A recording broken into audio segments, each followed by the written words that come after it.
से है जो आकाश में है। तो परमेश्वर के इस वचन को हम और थोड़ी सी गहराई में जाएंगे तो परमेश्वर का वचन यहाँ पे क्या कहना चाह रहा है कि हमारा युद्ध, जब एक व्यक्ति प्रभु में आ जाता है, परमेश्वर की संगति में आ जाता है, परमेश्वर के पास आ जाता है, तो आप जाने कि उसका एक युद्ध स्टार्ट हो जाता है। हम इस वक्त क्या है, जितने भी मेरे भाई और बहन क्या है, एक कुरुक्षेत्र लगा लो, हम एग्जाम्पल लेंगे कि एक रणभूमि में है जहाँ पे हमारा रूटीन डेली का युद्ध चल रहा है। उस किससे? उस बैरी, उस शैतान से जो आत्माओं का सरदार है, दुष्ट आत्माओं का सरदार है। और वो कार्य कैसे करता है? इंसानों के अंदर जाकर। हमारा जो युद्ध है किसी व्यक्ति से नहीं है, किसी शक्ल से नहीं है, किसी शरीर से नहीं है। हमारा युद्ध किससे है? उस शैतान की आत्मा से है जो उसके अंदर कार्य करती है। हमें किसी एक शक्ल को अपना बैरी नहीं समझना है, किसी व्यक्ति को हमने अपना बैरी नहीं समझना है। हमारा विरोधी, हमारा बैरी सिर्फ और सिर्फ एक ही है, और वो है लूसीफर, शैतान, जो उस इंसान के अंदर बढ़कर कार्य करता है, जो कि उसकी आज्ञाओं को मानते हैं या उसके साथ चलते हैं या उसके संग रहते हैं, ठीक है। और वो उन्हीं को इस्तेमाल करता है हमारे ऊपर। लगा लो जो हमारे विरोधी है, लड़ाई लगा लो, किसी से झगड़ा लो, कोई भी करता है, तो शैतान किसको इस्तेमाल करता है? उसी शरीर को इस्तेमाल करता है। लेकिन हमें उसकी युक्तियों को समझना होगा, हमें उसकी चालों को क्या होगा? समझना होगा कि ये कार्य उस व्यक्ति का नहीं है, ये कार्य उस एक शक्ल का नहीं है जिसको आप जानते हैं, जिसको आप पहचानते हैं। ये कार्य उसका नहीं है, ये कार्य किसका है? शैतान का है। ये कार्य उस लूसीफर का है जो हमें परमेश्वर के रास्ते से भटकाना चाहता है, परमेश्वर के वचन से हमें गिराना चाहता है, और हमें उसी जीवन में गिराना चाहता है जिसे हम निकलकर बाहर आए हैं। तो हमें इस शैतान की युक्तियों को समझना होगा, जानना होगा, और हमें उससे लड़ना होगा। प्रभु का वचन कहता है कि तू जब उसके सामने लड़ेगा, तेरे खड़ा हो जाएगा, तो वो तेरे सामने से भाग जाएगा। तो हमें लड़ना होगा, लेकिन हम लड़ेंगे कैसे? अगर एक व्यक्ति किसी जंग पे जाता है, लड़ाई पे जाता है, अगर उसके पास हथियार ही नहीं है, तो वो लड़ कैसे पाएगा? वो नहीं लड़ पाएगा, वो जल्दी ही हार मान जाएगा और गिर जाएगा। लेकिन हमें एक मसीह को परमेश्वर के हथियारों के बारे में जानना बहुत जरूरी है, बहुत आवश्यक है। वरना ये शैतान इतना धूर्त, इतना चालाक है कि वो हर ऐसी युक्ति लेके आपके पास आएगा और उसमें आपको उलझाकर, फंसाकर वो आपको गिरा सकता है। अगर आप इसकी युक्तियों से अनजान रहे, आप परमेश्वर के हथियार को यूज करना नहीं आता, चलाना नहीं आता, तो आप शैतान के झांसे में आ सकते हैं, शैतान के जाल में फंस सकते हैं। तो हम परमेश्वर के हथियारों के बारे में जानेंगे कि परमेश्वर के हथियार क्या हैं, परमेश्वर के हथियार को हमने यूज कैसे करना है। आइए हम वचन में जाएंगे। वचन 13 क्या कहता है? जो सबसे पहला परमेश्वर का हथियार है वो क्या है? आओ हम वचन के द्वारा देखेंगे। इसलिए परमेश्वर के सारे हथियार बांध लो कि तुम बुरे दिनों में सामना कर सको और सब कुछ पूरा करके स्थिर रह सको।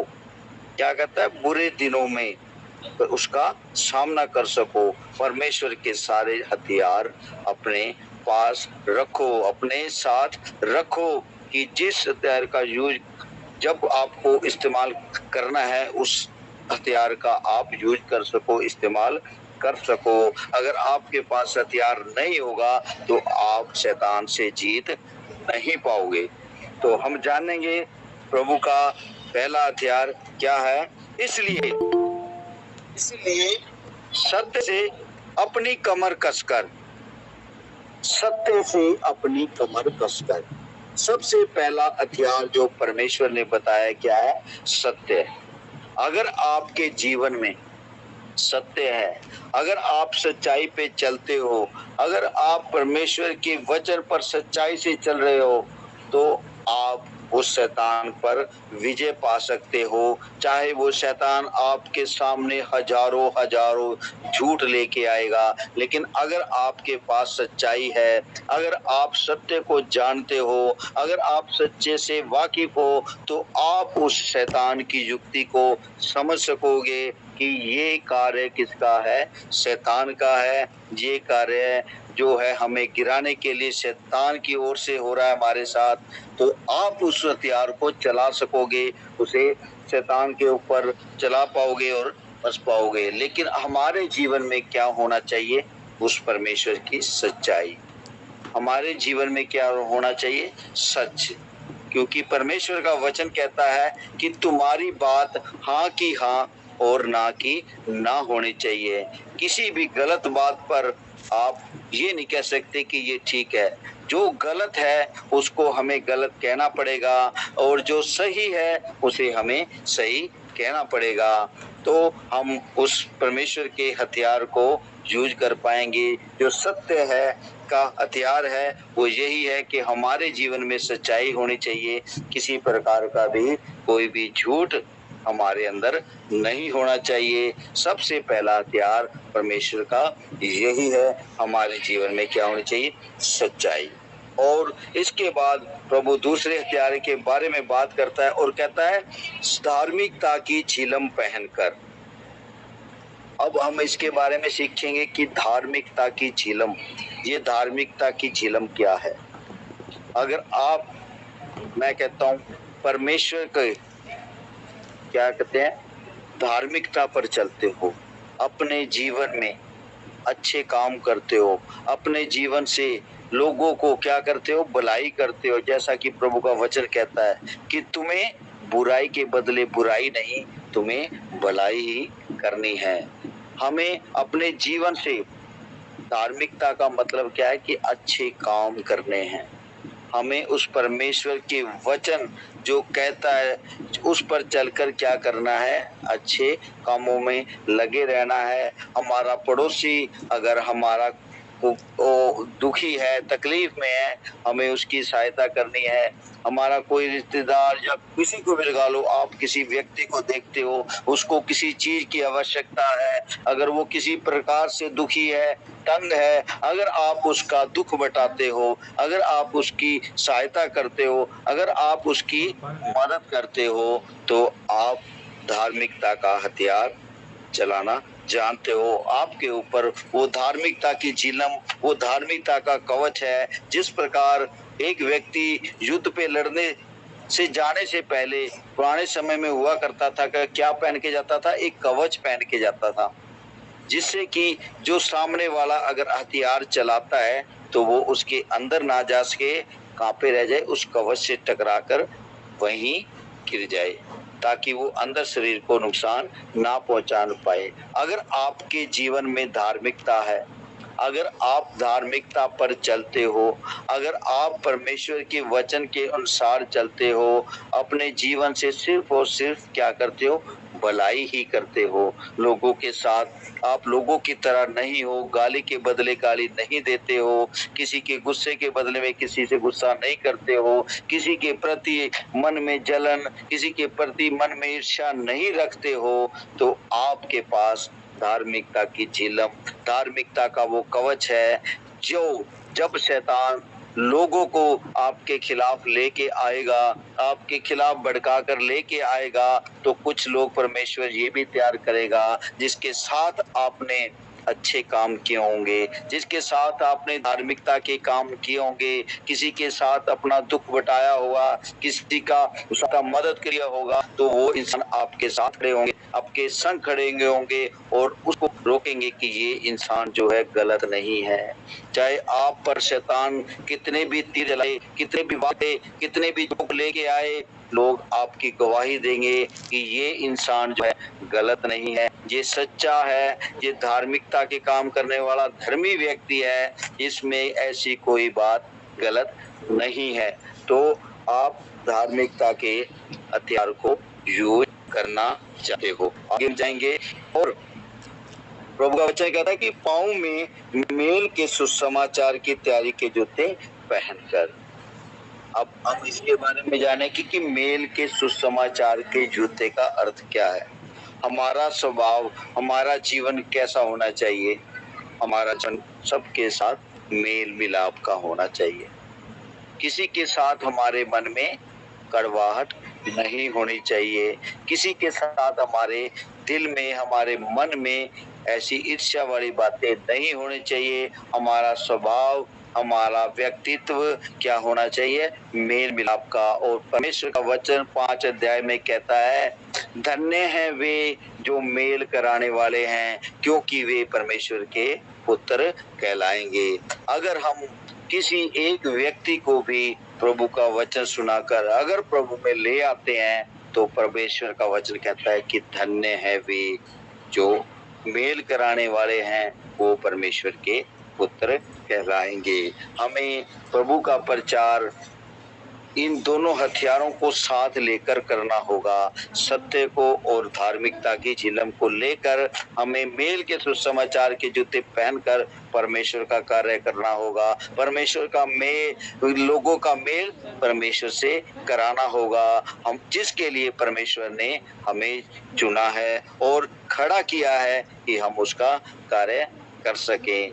सबसे बड़ा कार्य जो हमारा है यही है कि हम प्रभु के पास जितना ज्यादा हो सके लोगों को ला सकें, परमेश्वर की सच्चाई उन लोगों को बता सकें कि एकमात्र परमेश्वर है जो तुम्हें उद्धार दे सकता है, जो तुम्हें मुक्ति दे सकता है और जो तुम्हें अनंत जीवन दे सकता है। हमें परमेश्वर के साथ उस व्यक्ति का मेल करना है, चाहे वो हमारा भाई है, चाहे वो हमारा रिश्तेदार है, चाहे वो हमारा पड़ोसी है, चाहे कोई चलता फिरता व्यक्ति मिल रहा है, तो हमें उसका परमेश्वर का प्रचार, परमेश्वर का सुसमाचार उस तक जरूर पहुंचाना है। तो हमें मेल के सुसमाचार के जूते लेकर चलना है, उसकी धार्मिकता को लेकर चलना है और सत्य को भी साथ लेकर चलना है। और प्रभु का वचन आगे क्या कहता है? और इन सब के साथ विश्वास की ढाल लेकर स्थिर रहो, जिससे तुम उस दुष्ट के जलते हुए तीरों को बुझा सको। तो विश्वास, बात करते हैं विश्वास की और बात करते हैं विश्वास की ढाल। क्या कह रहा है परमेश्वर का वचन? विश्वास की ढाल। विश्वास की ढाल क्या है? अगर आपका विश्वास परमेश्वर में पक्का है, तो प्रभु का वचन क्या कहता है? मेरा भरोसा कहता सिय्योन पर्वत के समान है, जिसे कोई ना तो हिला सकता है ना झुला सकता है। चाहे दुश्मन कितने भी तीर चलाए, चाहे दुश्मन कितने भी वार करे, लेकिन मैं अगर विश्वास में पक्का हूं तो मुझे कोई भी हिला नहीं सकता। मुझे परमेश्वर के विश्वास से कोई गिरा नहीं सकता। हम उसमें पूरे अटल, पूरे पक्के बनना होगा, उस विश्वास में जो प्रभु ने हम पर प्रकट किया है, जिसके लिए परमेश्वर ने हमें चुना है और हमें अपना बेटा बेटी बनाया है। हमें ये विश्वास लेकर चलना होगा, विश्वास की ढाल को लेकर चलना होगा, जो इस चीज की बुनियाद है। ठीक है, अब बात करते हैं विश्वास की। अगर आप विश्वास करते हो, ठीक है, अगर आप विश्वास करते हो, अगर आपके पास विश्वास की ढाल है, ठीक है। अगर आपके विश्वास की ढाल है, लेकिन इसके साथ आपको एक चीज और लेकर चलनी होगी, वो है वचन, वचन की तलवार। क्या बोलते हैं, आगे पढ़ेंगे, कहता है और उद्धार का टोप और आत्मा की तलवार जो परमेश्वर का वचन। आपके पास विश्वास है, आपके पास परमेश्वर की ढाल है, लेकिन जब शैतान वार करता है, अकेला ढाल से कार्य नहीं बनेगा। याकूब 2 अध्याय का वचन कहता है कि विश्वास और कर्म दोनों मिलकर कार्य करते हैं। अगर हम विश्वास करते हैं लेकिन कार्य अगर हमारे वैसे नहीं है तो शैतान हमें गिरा सकता है। हम विश्वास हमारा पक्का है, विश्वास हमारा मजबूत है।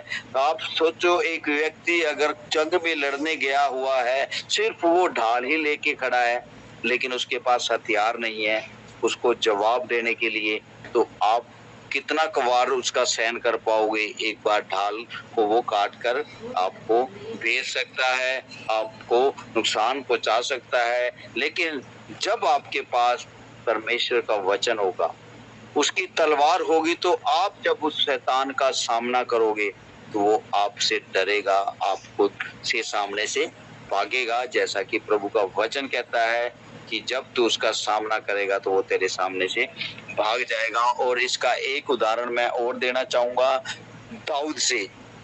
जब दाऊद गोलियत से लड़ने जा रहा था तो वो कौन सा हथियार लेके गया था? ठीक है, उसने क्या कहा, गोलियत ने, क्या मैं कुत्ता हूं तू मुझसे लाठी लेकर लड़ने आ गया है? क्या मैं कुत्ता हूं, इतना कुत्ता हूं कि तू मुझसे लाठी लेके लड़ने आ गया है? तो दाऊद ने क्या कहा, कहता मैं यहोवा परमेश्वर के नाम से तेरे पास आता हूं और वो ही मुझे तुझको मेरे हाथ में कर देगा और मैं तेरी गर्दन से अलग कर दूंगा। देखो, उसके पास दोनों चीजें थी, उसके पास परमेश्वर का वचन भी था और परमेश्वर की तलवार थी और उसकी ढाल थी। जब सेना के सेनापति ने दाऊद पूछा, तू बच्चा सा तू क्या लड़ेगा उसके साथ? दाऊद ने एक ही बात का जवाब दिया, कहता जैसा मेरे परमेश्वर ने मुझे दिया शक्ति दी, जब मैंने जंगल में भेड़ चराते हुए शेर मेरी भेड़ों को खाने आया तो मैंने शेर के जबड़े को फाड़ दिया। वो आज भी मुझे बल देगा, ताकत देगा, मैं इस गोलियत का सर धड़ से अलग कर दूंगा। तो परमेश्वर का विश्वास और परमेश्वर की तलवार दोनों उसके पास थी, और दोनों जब हमारे पास होंगी तो शैतान हमारे पास टिक नहीं पाएगा, खड़ा नहीं रह पाएगा, वो हमारे सामने से भाग जाएगा। तो मेरे प्यारे बहनों भाइयों, हमें परमेश्वर के हथियारों को बांध लेना है, अपने साथ रखना है और इन्हें अपने जीवन में लागू करना है, इन्हें इस्तेमाल करना है उस शैतान के प्रति। जब वो अपनी युक्तियां बनाता है हमारे प्रति, किसी भाई के प्रति या किसी के प्रति, हम उसकी युक्तियों को समझकर उसको जवाब दे सके, उसे लताड़ सके, उसे डांट सके, जो परमेश्वर ने हमें अधिकार दिया है। तो हम परमेश्वर का धन्यवाद करते हैं, परमेश्वर की महिमा करते हैं। परमेश्वर आप सबको इस वचन के द्वारा आशीष दे। परमेश्वर आप सबको इस वचन में बढ़ने की ताकत दे, बल दे, बुद्धि दे, समझ दे और इन सब हथियारों को यूज करने की समझ दे। सबको जय मसीह की। प्रभु का धन्यवाद करते हैं। भाई आप दे सकते हो वचन, ठीक है? आज क्या समझ प्रभु। मैं परमेश्वर का बहुत बहुत धन्यवाद करता हूँ कि बहुत अच्छा टॉपिक था और बहुत ही अच्छे तरीके से उन्होंने समझाया। और मैं परमेश्वर का बहुत बहुत धन्यवाद करता हूँ क्योंकि इतना सिंपल तरीके से भी अगर हम ना समझेंगे, इतनी सिंपल बातें भी अगर हम ना समझेंगे